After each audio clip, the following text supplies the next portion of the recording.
Hello बच्चों, I hope कि पिछली वीडियो आपको पसंद आई होगी। इसी क्रम में हिंदी साहित्य के इतिहास का दूसरा भाग लेके मैं आ रहा हूँ। आइए हिंदी साहित्य के इतिहास के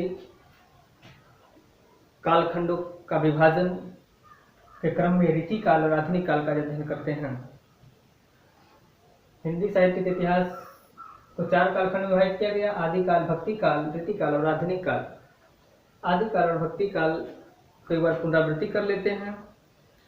आदि काल के अन्य नाम वीरगाथा काल, सिद्ध सामंत काल, चारण काल, बीजवपन काल, आरंभिक काल तथा प्रारंभिक काल है। आदि काल में डिंगल पिंगल भाषा का प्रयोग किया गया है। युद्धों का सजीव वर्णन है, आश्रयदाता राजाओं की प्रशंसा है, कल्पना की प्रचुरता है। प्रमुख रचना में पृथ्वीराज रासो है, चंद्रबरदाई की, परमाल रासो है जगनीक की। भक्ति काल की बात करते हैं तो भक्ति काल के अन्य नाम पूर्व मध्य काल और स्वर्ण काल है। भक्ति काल की दो उपशाखाएं हैं, निर्गुण शाखा और सगुण शाखा। निर्गुण शाखा के अंतर्गत ज्ञानाश्रयी शाखा तथा प्रेमाश्रयी शाखा दो उपशाखाएं हैं। ज्ञानाश्रयी शाखा के प्रतिनिधि कवि कबीरदास जी हैं। कबीरदास जी की एक रचना बीजक है जिसके 3 भाग हैं। साखी समुद्रमैनी, इनकी भाषा सदुकड़ी है या पंचमेल खिचड़ी है। सूफी परंपरा के कवि में प्रेमाश्रयी कवि हैं। प्रेमाश्रयी कवि में प्रतिनिधि कवि जायसी जी हैं। जायसी जी की एक रचना है पद्मावत, अवधी भाषा में रचित है। इसके अलावा अखरावट, आखिरी कलाम भी हैं। राम भक्ति शाखा सगुण भक्ति शाखा के अंतर्गत 2 उपभाग है, राम भक्ति शाखा और कृष्ण भक्ति शाखा। राम भक्ति शाखा के प्रतिनिधि कवि तुलसीदास जी हैं। तुलसीदास जी की एक रचना है रामचरितमानस। रामचरितमानस के अलावा जो रामचरितमानस अवधी भाषा में रचित है, जो एक महाकाव्य है। इसके अलावा कवितावली, गीतावली, दोहावली, रामलला रघु आदि हैं। कृष्ण भक्ति शाखा के अंतर्गत सूरदास जी हैं। सूरदास जी प्रतिनिधि कवि हैं। सूरदास जी की रचना है सुरसागर, सुसरावली, साहित्य लहरी। इसके अलावा रसखान जी हैं जिनकी रचना है सुजान रसखान, जो कृष्ण भक्ति शाखा के कवि हैं। आइए हम आज अध्ययन करते हैं रीति काल की, जो 1700 से लेकर 1900 संवत तक माना गया है। रीति काल के अन्य नाम अलंकृत काल है, जो मिश्र बंधुओं के द्वारा दिया गया था। श्रृंगार काल नाम विश्वनाथ प्रसाद मिश्र जी ने दिया था। रीति काल नाम आचार्य रामचंद्र शुक्ल जी ने दिया था। इसके अलावा रीति काल को अलंकृत काल, श्रृंगार काल, कला काल भी कहा गया है। और इसके 3 उपभाग हैं, रीतिबद्ध, रीतिमुक्त और रीतिसिद्ध। रीतिबद्ध कवि इस वर्ग में वे कवि आते हैं जो रीति के बंधन में बंधे हुए हैं तथा जिन्होंने रीति ग्रंथों की रचना की है। इसमें चिंतामणि जी, मतिराम जी, देव और भिखारी दास जी हैं। चिंतामणि जी की रचना है श्रृंगार मंजरी, मतिराम जी की रचना है ललित ललाम, देव जी की रचना है प्रेम चंद्रिका और भिखारी दास जी की रचना है काव्य निर्णय। इसके अलावा रीति मुक्त कवि आते हैं। इस वर्ग में वे कवि आते हैं जो रीति के बंधन में पूर्णतः बंधे हुए नहीं हैं, वो मुक्त हैं और इन्होंने हृदय को स्वच्छंद करके रचना किया। स्वच्छंद भाव से जो रचनाएं की वह रीति मुक्त कहलाए। इसमें घनानंद जी का नाम आता है, बोधा है, आलम है। घनानंद की रचना है वियोगी बेली, बोधा की रचना है इश्कनामा, आलम की रचना है आलम केली। इसके बाद तीसरा नंबर आता है रीति सिद्ध कवि जी आते हैं इस वर्ग में, जिन्होंने रीति ग्रंथ नहीं लिखे किंतु रीति की भली भांति उन्हें जानकारी थी। इसमें बिहारी जी का नाम आता है। बिहारी जी की एकमात्र रचना है बिहारी सतसई।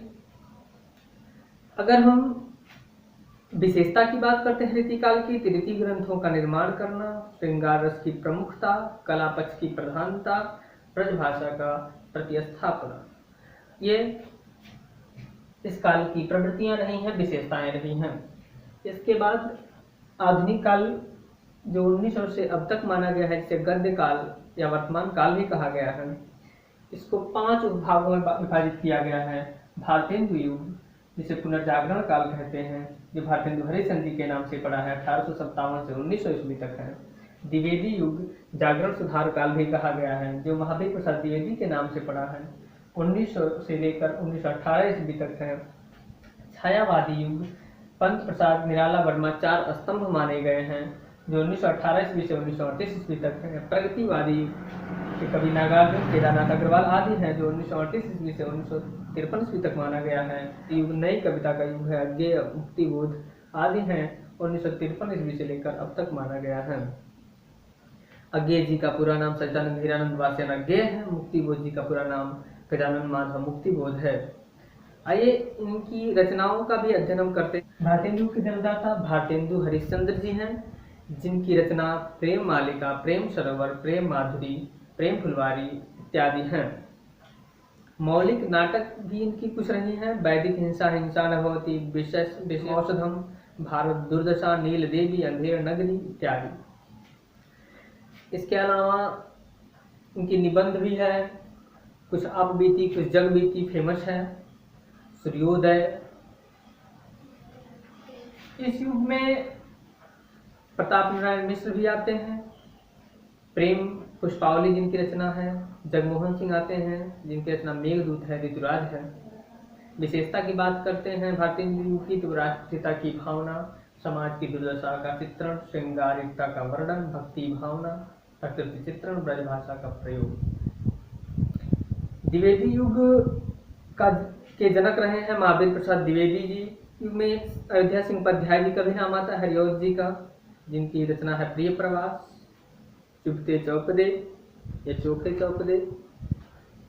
अयोध्या सिंह जी की उपाध्याय जी की रचना है रसकलश, वैदेही बनवास। रामरेश त्रिपाठी जी भी आते हैं, नीलम पथिक इनकी रचना है। माखनलाल चतुर्वेदी जी की हिमक्रीडिनी है। इसके अलावा रामधारी सिंह दिनकर जी की रेणुका, हुंकार, रसवंती, कुरुक्षेत्र, उर्वशी, परशुराम का प्रतीक्षा, रश्मि रथी, सुभद्रा कुमारी चौहान का त्रिधारा, मुकुल, सोहना द्विवेदी का चित्रा, युगधारा, श्यामनारायण पांडे का हल्दी घाटी, जौहर आदि। विशेषताओं की बात करते हैं तो विशेषता इस युग की रही है मानवतावादी विचारधारा, देशभक्ति एवं राष्ट्रीय जागरण, नारी स्वतंत्रता, गद्य एवं पद्य के लिए खड़ी बोली का प्रयोग। इसके बाद छायावादी युग के कवि आते हैं। इसमें पंत प्रसाद निराला वर्मा जी, पंत में सुमित्रानंदन पंत प्रसाद जी का पूरा नाम है जयशंकर प्रसाद, निराला जी का पूरा नाम सूर्यकांत त्रिपाठी निराला, वर्मा जी का पूरा नाम महादेवी वर्मा। जयशंकर प्रसाद जी की रचना की बात करते हैं तो झरना, आंसू, कमायनी, लहर आदि है। सूर्यकांत त्रिपाठी निराला जी की रचना है अनामिका, परिमल, गीतिका, तुलसीदास, मुक्ता, सरोज स्मृति, राम की शक्ति पूजा, जूही की कली। सुमित्रानंद पंत की रचना है उच्छ्वास, ग्रंथि, वीणा, पल्लव, गुंजन आदि। महादेव वर्मा जी की रचना है निहार, रश्मि, निर्जा, सांदगी, यामा आदि। बात करते हैं प्रगतिवादी युग की रचनाओं की तो नागार्जुन जी, केदारनाथ अग्रवाल जी आदि आते हैं। नागार्जुन जी का पूरा नाम मिश्र है तो नागार्जुन उपनाम से प्रसिद्ध हैं। इनकी रचना है युगधारा, सतरंगे पंखों वाली, प्यासी पथराई आंखें। उपन्यास इनकी है रतिनाथ की चाची। केदारनाथ अग्रवाल जी की रचना है फूल नहीं रंग बोलते हैं, युग की गंगा, आग का आईना, अपूर्वा आदि। श्रीमंगल सिंह सुमन भी आते हैं प्रगतिवादी युग में, जिनकी रचना है हिल्लोल, जीवन के गान, मिट्टी के बारात। त्रिलोचन जी भी हैं। त्रिलोचन जी की रचना धरती, मिट्टी की बारात। विशेषताओं की बात करते हैं तो शोषितों के दीनता का चित्रण, शोषक वर्ग के प्रति घृणा की भावना, धर्म एवं ईश्वर के प्रति अनास्था, क्रांति की भावना और नारी चित्रण प्रतिवादी युग की विशेषता रही है। प्रयोगवादी युग की बात करते हैं तो अज्ञेय जी का नाम आता है, जिनकी रचना है जन्मदाता अज्ञेय जी को ही माना जाता है, जिनकी रचना है हरी घास पर क्षण भर, बाबरा अहेरी, आंगन के पार द्वार, कितनी नावों में कितनी बार, क्योंकि मैं उसे नहीं जानता हूँ, सुनहरे शैवाल। गजानन माधव मुक्तिबोध जी की रचना है चांद का मुँह टेढ़ा है, भूरी भूरी खाक धूल। इसके अलावा भवानी प्रसाद मिश्र जी हैं, जिनकी रचना है कमल के फूल, गीत फरोश। धर्मवीर भारती की रचना है अंधायु, कनुप्रिया, ठंडा लोहा आदि। That's all, thank you. I hope कि आपको वीडियो पसंद आएगी।